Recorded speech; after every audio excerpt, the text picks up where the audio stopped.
Rolls Royce دنیا کی سب سے لگژری کارز کی معروف ترین کمپنی ہے۔ دنیا کے امیر ترین افراد کے خوابوں میں رولز رائس کا ہونا ایک علامت ہے، لیکن حیرت کی بات یہ ہے کہ یہ لگژری رولز رائس ایک ایسے لڑکے کی ایجاد ہے جس کی پوری بچپن غربت میں مزدوری کرتے ہوئے گزر گئی۔ کہانی 1863 میں شروع ہوتی ہے۔ انگلینڈ کے ایک چھوٹے سے گاؤں میں پیدا ہوئے۔ جب رائس کی ایج صرف 4 سال تھی، ان کے والد کا بزنس تباہ ہو گیا۔ ان کی پوری فیملی سڑکوں پر آ گئی، لیکن یہ صرف پرابلمز کی شروعات تھی۔ 9 سال کی ایج میں رائس نے اپنے والد کو ہمیشہ کے لیے کھو دیا، جس کی وجہ سے ان کی ماں کو ایک نوکرانی کی نوکری کرنی پڑی اور رائس نے نیوز پیپر ڈیلیوری کا کام شروع کر دیا۔ اب تک رائس کا فیوچر ڈارکنیس سے بھرا ہوا تھا، لیکن 14 سال کی ایج میں ان کی زندگی میں ایک ٹرننگ پوائنٹ آ گیا۔ ان کی ایک خالہ نے ہنری میں صلاحیت دیکھ لی۔ انہوں نے گریٹ ناردرن ریلوے کمپنی میں کانٹیکٹ کیا اور رائس کو ایک اپرنٹس کے طور پر شامل کیا۔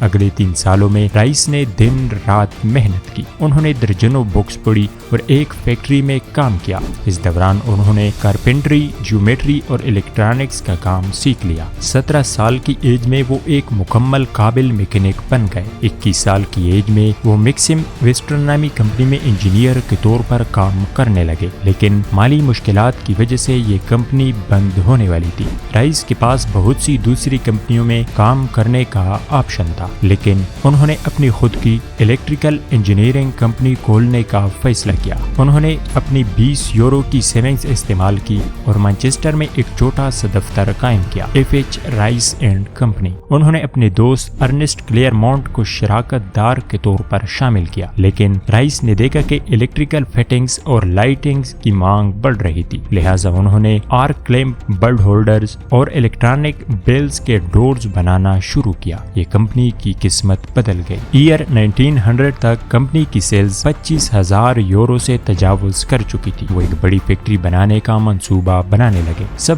کچھ صحیح چل رہا تھا۔ پھر کہانی میں ایک ٹویسٹ آتا ہے۔ 1901 میں جرمن اور امریکی کمپنیوں نے الیکٹرانکس مارکیٹ میں انٹری لے لی۔ مقابلہ بڑھ گیا اور الیکٹرانکس کی قیمتیں گر گئی۔ اس کے ساتھ ہی رائس کا بزنس بھی کریش کر گیا۔ جیسے بزنس کریش ہونے لگا، رائس کی فزیکل اور مینٹل ہیلتھ خراب ہونے لگی۔ جب رائس نے ایک ڈاکٹر سے مشورہ کیا تو اسے ایک سمپل سی ایڈوائس ملی۔ رائس کو صحت یاب ہونے کے لیے فریش ایئر میں رہنے کی ضرورت تھی۔ انہیں مشورہ دیا گیا کہ وہ ایک کار خریدیں تاکہ وہ بغیر کسی دباؤ کے ٹریول کر سکے۔ رائس نے صحت یاب ہونے کے لیے چوٹیوں پر جانے کا فیصلہ کیا۔ انہوں نے ایک فرانسیسی میڈ کار خریدی جس کا نام ڈوکویل تھا۔ یہ کار بہت شور کرتی تھی، بریک غیر مؤثر تھے اور اوور ہیٹنگ کا مسئلہ تھا۔ یہ کار ہنری جیسے انسان کے لیے بلو سٹینڈرڈ تھی، لہٰذا انہوں نے چھوٹے موٹے موڈیفیکیشن کرنے کا فیصلہ کیا، لیکن ایسا کرتے کرتے انہوں نے کار کو دوبارہ انجانے میں ڈیزائن کر دیا۔ یہ دوبارہ ڈیزائن شدہ کار اصل ڈیکویل کار سے بہتر تھی، اور یہاں سے رائس کو آئیڈیا آیا کہ وہ خود کے کارز بلڈ کر سکتے ہیں۔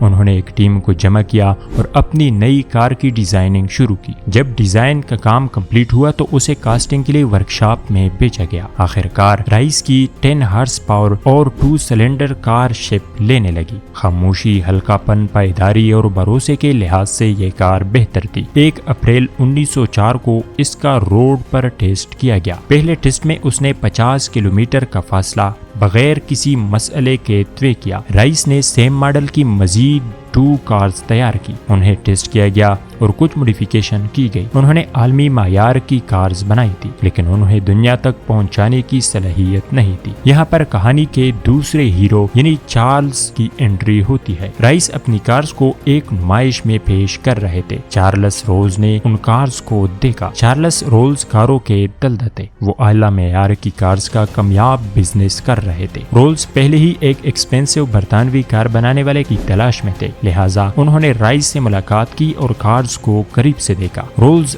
رائس سے متاثر ہوئے۔ انہوں نے اپنے بزنس پارٹنر کو بتایا کہ انہوں نے دنیا کے سب سے بڑے انجینئر کو تلاش کر لیا ہے۔ چارلز رولز اور ہنری رائس نے ان کارز کو فروخت کرنے کے لیے مشترکہ پلاننگ شروع کی۔ کار کا نام رولز رائس رکھنے کا فیصلہ کیا گیا۔ مارچ 1906 میں رولز رائس لمیٹڈ باضابطہ قیام ہو گیا۔ اسی طرح ایک غریب میکینک نے دنیا کی سب سے کامیاب اور بڑی کمپنی متعارف کروا کر $1 بلین کما لیے۔ امید ہے کہ آج کی ویڈیو پسند آئی ہوگی، تو لائک کریں، سبسکرائب کریں اور ایک اچھا سا کمنٹ کریں۔